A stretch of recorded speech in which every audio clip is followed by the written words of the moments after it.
오늘 말씀은 유드고 사건인데 사도행전에 나오는 특별한 내용입니다. 오늘 본문 때문에 혹시라도 설교 중에 졸았던 경험을 가지신 분들은 상처가 될 수도 있고, 또 진짜 정말 졸으면 죽을 수도 있다는 염려가 있을 수도 있는 본문인데, 때로는 이 목사님들이 이 본문을 설교 중에 졸면 안 된다, 정말 유드고 봐라, 죽을 수도 있다, 농담 반 진담 반으로 이렇게 설교를 하시는 분도 계셨습니다. 또 반대로 이 본문을 놓고 성도님들도 할 말이 있어요. 아니, 오죽하면 졸았겠나, 죽을 정도로 졸았겠나, 그죠?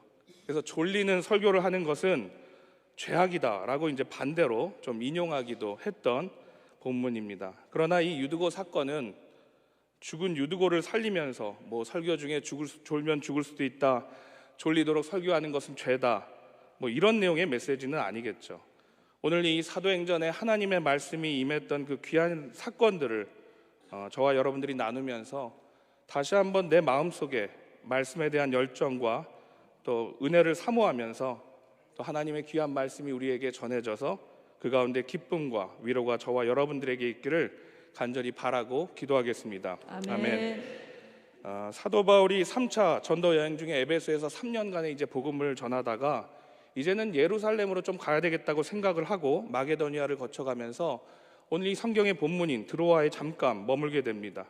그곳에서 모두 1회 동안 이제 7일 동안 머물게 되는데, 그래서 오늘 20장 7절에 이 본문 주간의 첫날이 오늘 이제 주일 저녁이 되는 것입니다.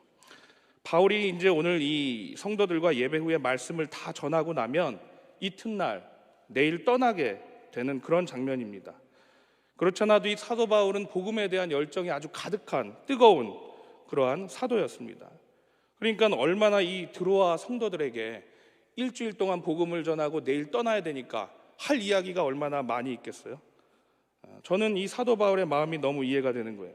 그래서 20장 7절을 보면 그 주간의 첫날에 우리가 떡을 떼려 하여 모였더니 성찬을 하는 거죠. 이 초대교회 때는 주님이 제정하신 성찬을 매번 했었습니다. 그리고 바울이 이튿날 떠나고자 하여 그들에게 강론할새 말씀을 계속 전하게 되는데 이 말씀이 밤중까지 계속되는 거예요.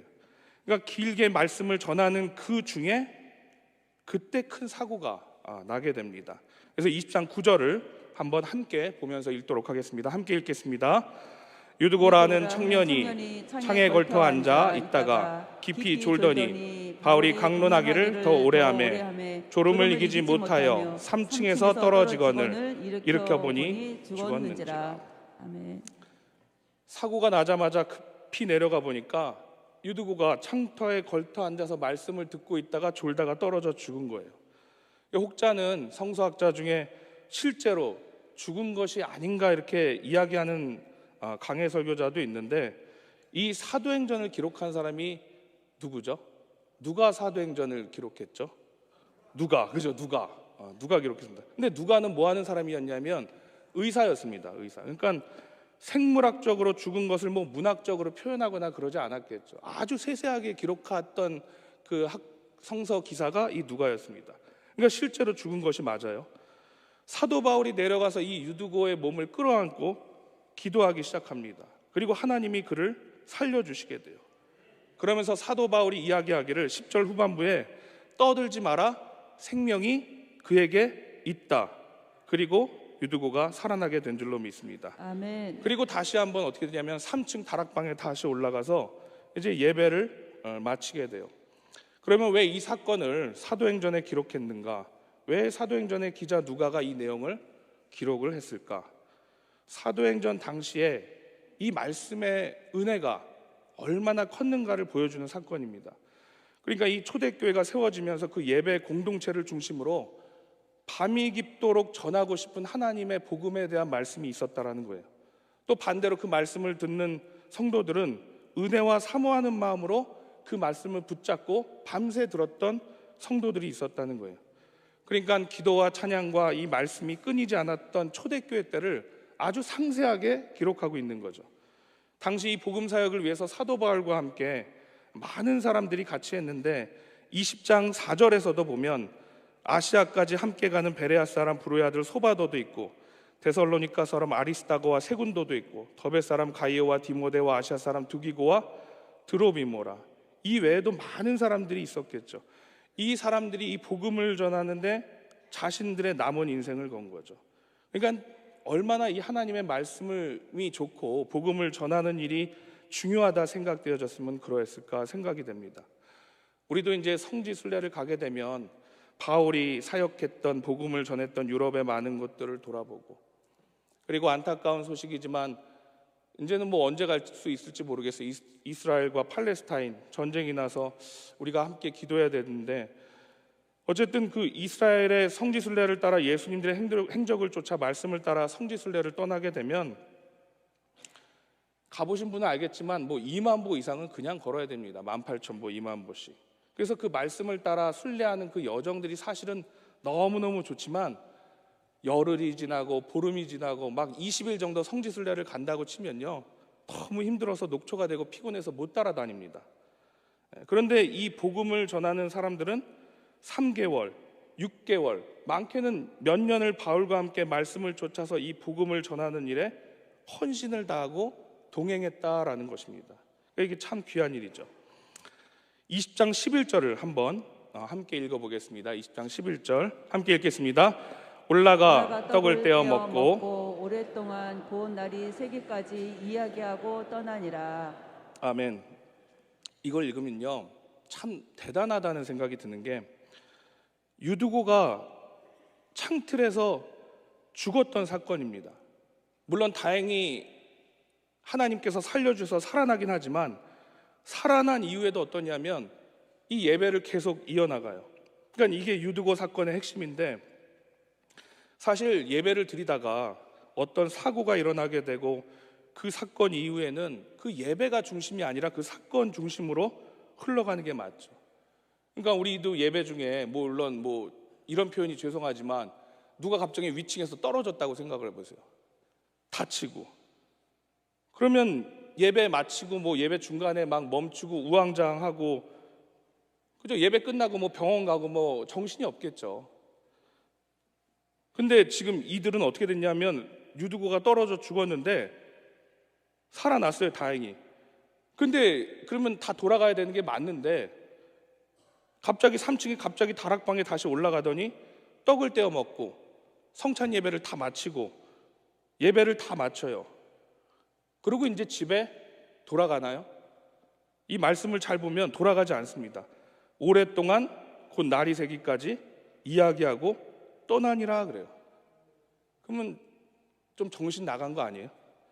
그죠? 밤새 예배를 드렸는데 유두고가 그렇게 말씀이 길어지다 보니까 졸다가 떨어졌는데, 그 일이 있으면 살아나서 다행이지만 계속 또 말씀을 듣고 나누는 거예요.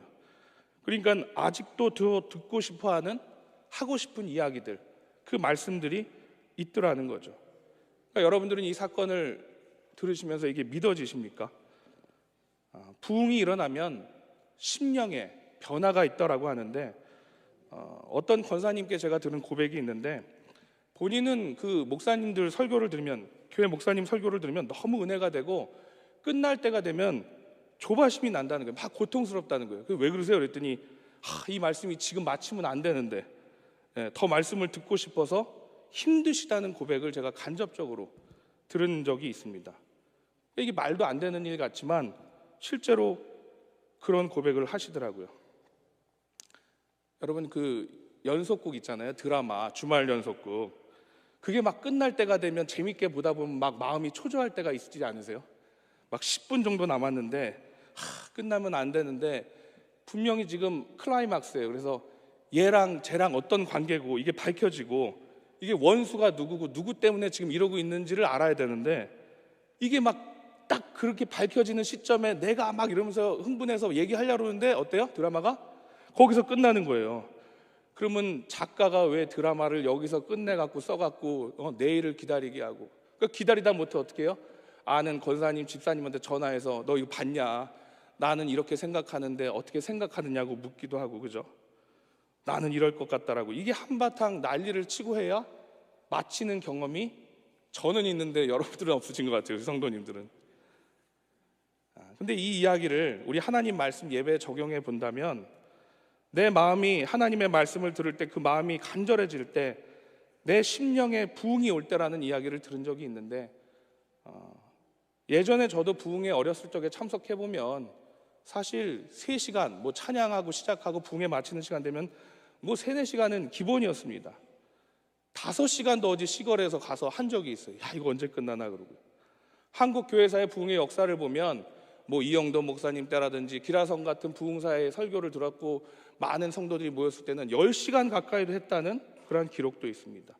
얼마 전에 미국 에즈베리에서는 그저 은혜를 받아서 그 부흥회가 계속 부흥 집회가 예배가 계속된 적도 있었죠. 제가 제자훈련 때문에 요즘 제자훈련 13기를 이제 숭익교회에서 처음 하고 있는데, 그래서 그 예수님의 사람, 나는 죽고 예수는 살고 그 책 때문에 이제 유기성 목사님 요즘 설교를 강의를 찾아보면서 가끔 듣는데, 유기성 목사님 그런 얘기를 하시더라고요. 본인이 중국 강의 나가면 설교를 부탁하는데 무조건 길게 해달라고 부탁을 한다는 거예요. 그래갖고 본인은 뭐 예를 들면 부흥회 1시간, 1시간 반밖에 준비를 안 했는데, 아이 목사님 괜찮습니다. 똑같은 내용이라도 2번, 3번 반복하셔도 되니까 부흥회 시작하면 막 2시간, 3시간 해달라는 거예요. 그 요청을. 그러니까 이 심령의 말씀의 갈급함이 다른 거죠. 우리는 지금 어떤가 하면 제가 갑자기 뭐 필은 아니지만 성령 받아서 우리 막 7시 50분에 끝나야 되는데 막 8시에도 안 끝나고 막 은혜가 넘쳐서 8시 10분까지 하고, 그러면 막 여기 앉으신 성도님들의 눈빛이 이상하겠죠. 저 목사님 저렇게 안 봤는데 왜 그러시나 그러고, 한 8시 반까지 하면 저 끌어내릴 것 같아요. 마이크도 꺼지고. 그렇지는 않겠죠. 제 시간대로 끝내니까. 근데 제일 좋은 설교는 우리가 뭐라 그러냐면 내용에 상관없이 5분 일찍 끝나는 설교가 가장 좋은 설교다. 그죠? 이게 우리의 현실 아닙니까? 사실은 하나님의 말씀이 너무 좋은 거죠. 우리 삶 전체를 바꾸고 살리는 역사가 있고 밤새워 들어도 좋은 것이 하나님 말씀 아닌가요? 저도 부흥에 참석하다 보면 야, 이 하나님의 말씀 좀 더 들었으면 좋겠다. 오늘 이렇게 찬양하고 기도하다가 오늘 밤새 예배에 있었으면 좋겠다라고 생각했던 여러분들도 그 은혜와 추억들이, 그 시간들이 다 있으실 줄로 믿습니다. 뭐 이 설교를 듣고 그러실 수도 있어요. 목사님, 사도 바울이 인도했으니까 전했으니까 그런 거 아니에요? 아니에요. 바울은요, 성경에 보시면 말씀을 그렇게 잘 전했던 사람이 아닙니다. 당시에는 아볼로가 사실은 수사학적으로 언론적으로 더 잘 말씀을 전했던 사람이고 말을 아주 이쁘게 화려한 언변을 놓고 설교를 잘했던 사람이지, 사도 바울은 실제로 성경에 보면 말도 어눌하고 말주변이 없었던 사람이었습니다. 물론 이 서신, 글을 잘 쓰고 잘 정리하고 어떤 리더를 세우는 일에는 아주 탁월한 사람이었지만 그다지 잘하지 않았던 것으로 설교를 통해 알 수가 있어요. 어떤 목사님이든지 다 설교에 욕심은 있습니다.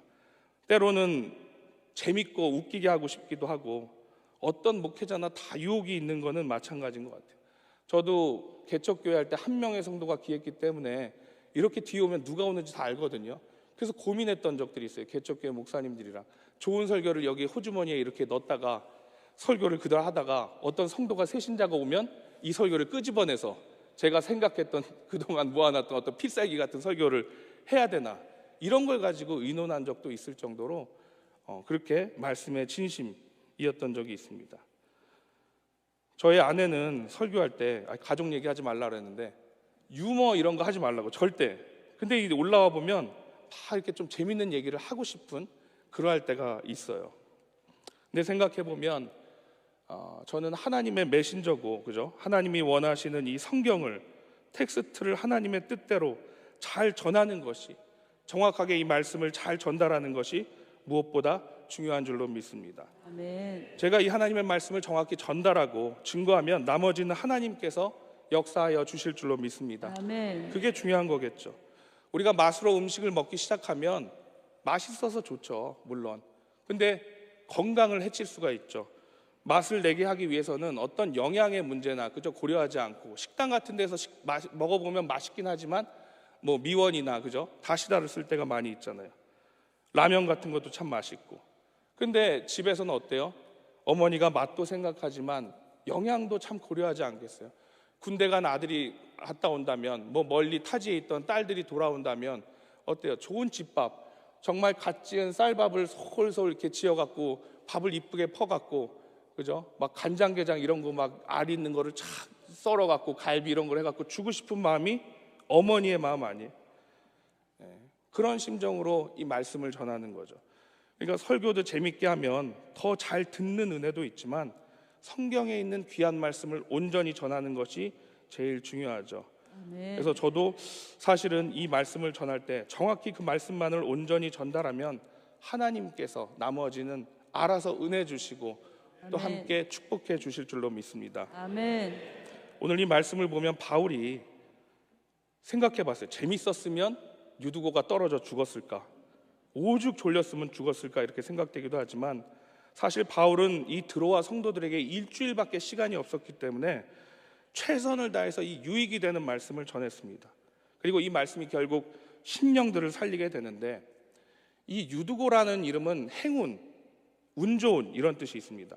근데 사실 이 헬라어 이름을 보면 이 이름만 딱 들었을 때 유티코스, 이 이름을 들으면 이 사람이 귀족인지 종인지 알 수 있었어요. 이 사람이 노예 출신인지 귀족인지.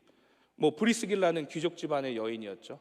우리도 옛날에 그런 거 있었잖아요. 조선시대 뭐 돌쇠, 언년이, 이거 누구 이름이에요? 다 천민, 그죠? 노예 계급의 이름들이었잖아요. 개똥이, 양반집 도련님의 이름은 아니었습니다. 그러니까 유티코스도 보면 어떤 신분이 종이었고 어떤 다른 집안의 허들에 있는 일을 하는 사람이었던 것 같아요. 고된 일을 마치고 이제 이 사도 바울 선생님이 내일 가신다는 이야기를 듣고 오늘 온 거예요. 근데 자리가 없어요. 그래서 창가에 걸터 앉았는데 20장 8절에 보면 우리가 모인 윗다락에 등불을 많이 켰는데 그래요. 그러니까 다락방이 꽤 넓었던 것 같아요. 근데 등불도 좀 많이 켜고 많은 사람들이 모였던 것 같아요.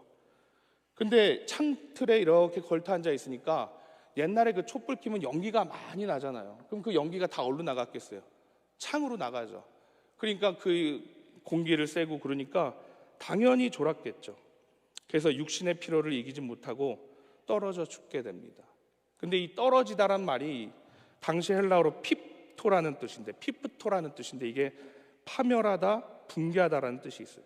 그러니까 유드고의 인생은 우리네 삶처럼 정말 떨어지고 피곤하고 붕괴되고 종말을 맞이하는 그러한 인생들이 있다라는 거죠. 사람들은요, 어떤 사고와 사건이 나면 떠들고 소동하기 마련입니다. 마치 동방 박사가 예루살렘에 도착해서 유대인의 왕으로 나시니가 어디 계시냐, 우리가 동방에서 그에게 경배하러 왔노라 그랬을 때 헤롯 왕과 온 예루살렘이 뭐죠? 듣고 소동한지라 그래요. 그러니까 우리의 인생은 잘 살펴보면 떠들고 소동합니다. 어떤 사고나 사건에 대해서 떠들고 해결책을 내놓는 것이 아니라 막 분주할 때가 많아요. 부산을 떨고, 오늘 유두고가 죽었을 때도 사도 바울이 첫 이야기, 그 몸을 덮고 안아서 기도하면서 첫 이야기가 뭐라고 하냐면 떠들지 말라, 생명이 그에게 있다라는 거예요. 그러니까 유두고처럼 삶이 힘들고 고단하고 죽어가는 인생일지라도 말씀이 들어가면 역설적으로 살아남과 동시에 하나님의 역사가 일어난다는 거예요.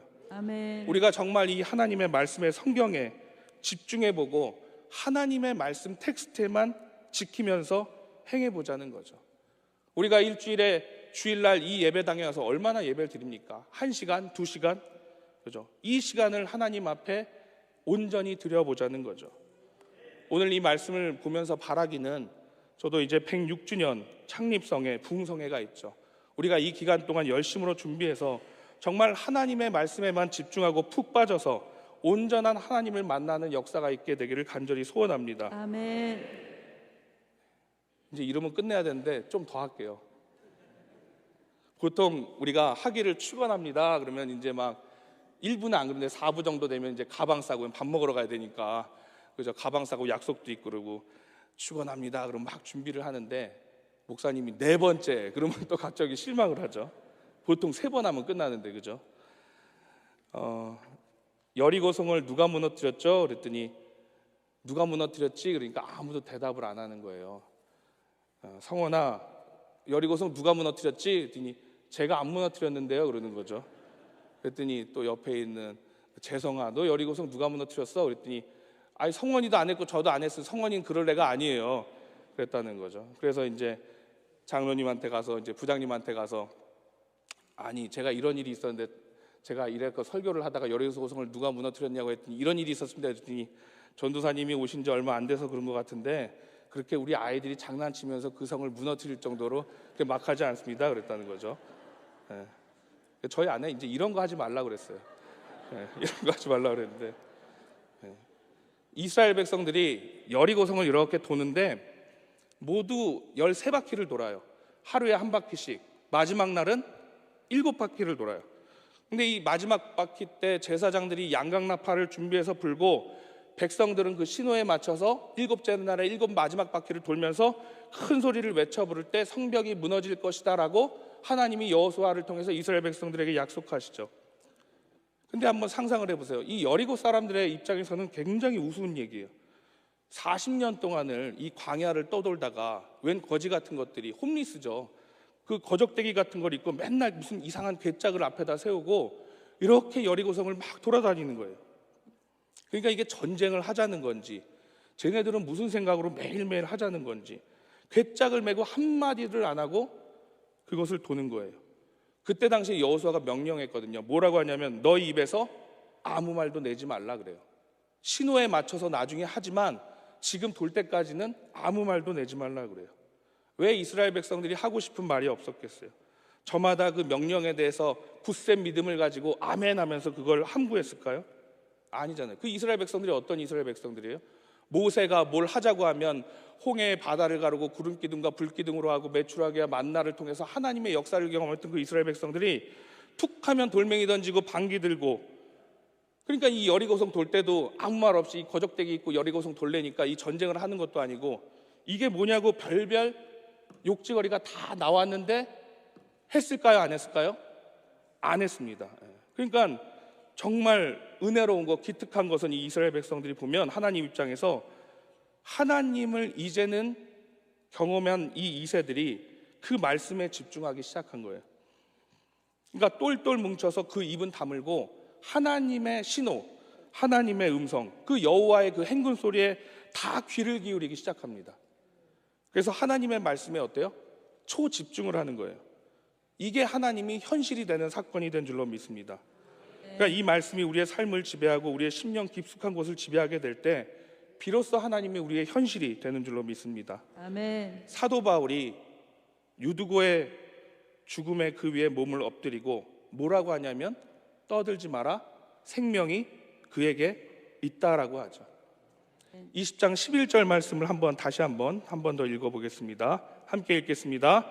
올라가 떡을 떼어 먹고 오랫동안 곧 날이 새기까지 이야기하고 떠나니라. 아멘. 또 올라갑니다. 이 말씀이 끝나고 성찬을 다 마치고 예배를 다 마치고 또 올라가는데 거기서 끝난 게 아니라 오랫동안 곧 날이 새기까지 이야기하고 떠나니라 그래요. 그러니까 여러분들 설교 길게 한다고 뭐라고 하지 마시고 또 그 가운데 은혜가 임하게 될 줄로 믿습니다.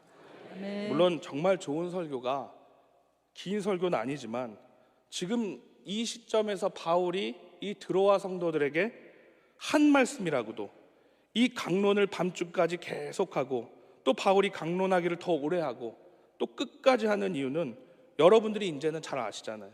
내일이면 떠나야 되기 때문에 한 자라도 하나님의 말씀을 더 전하고 또 전하고 싶은 거고, 또 여기에 있는 성도들은 반응하면서 이 성도들은 하나님의 말씀을 집중해서 하나라도 놓칠세라 더 듣고 있는 거고, 예배가 다 마쳤음에도 불구하고 하고 싶은 이야기들이 더 있어서 그 이야기들을 실컷 나누고 떠나게 되는 그러한 예배 현장을 우리는 보게 된 줄로 믿습니다. 아멘. 나중에 이 복음의 씨앗이 드로아의 복음의 문을 열게 돼요. 고린도후서 2장 12절을 함께 좀 보겠습니다.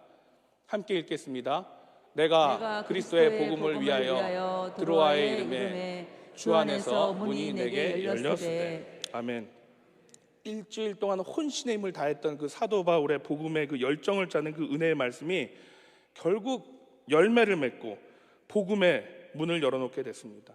그러니까 바울을 통해서 남겨진 그 하나님의 말씀이 성도들의 가슴 속에 여전히 남아있고 그들의 삶을 변화시켰게 된 줄로 믿습니다. 아멘. 그러니까 예수님 믿으면 진짜 삶이 변화될 줄로 믿습니다. 아멘. 우리의 인생이 바뀌고 우리의 삶이 하나님께로 속해 있어서 하나님이 그 역사 바꿔 주실 줄로 믿습니다. 아멘. 결국 사람을 바꾸게 되는 것은 이 하나님의 말씀인데, 그 말씀으로 인해서 그 사람의 인생이 다시 한번 하나님 앞에 세워지게 되는 줄로 믿습니다. 아멘. 그런데 우리는 이 생각보다 하나님의 말씀에 시간을 내지 않는 경우가 많이 있어요. 우리가 냉정하게 나를 한번 생각해 보면, 우리가 말씀을 들으러 정말 하나님의 말씀을 사모하면서 오게 되는데, 주일에 한 번 말씀 듣는다고 수요일에 수요 예배 많이 들어야 금요철야 주일 예배 이렇게 한 번 말씀 듣는다고 그거 갖고 인생이 바뀌겠습니까?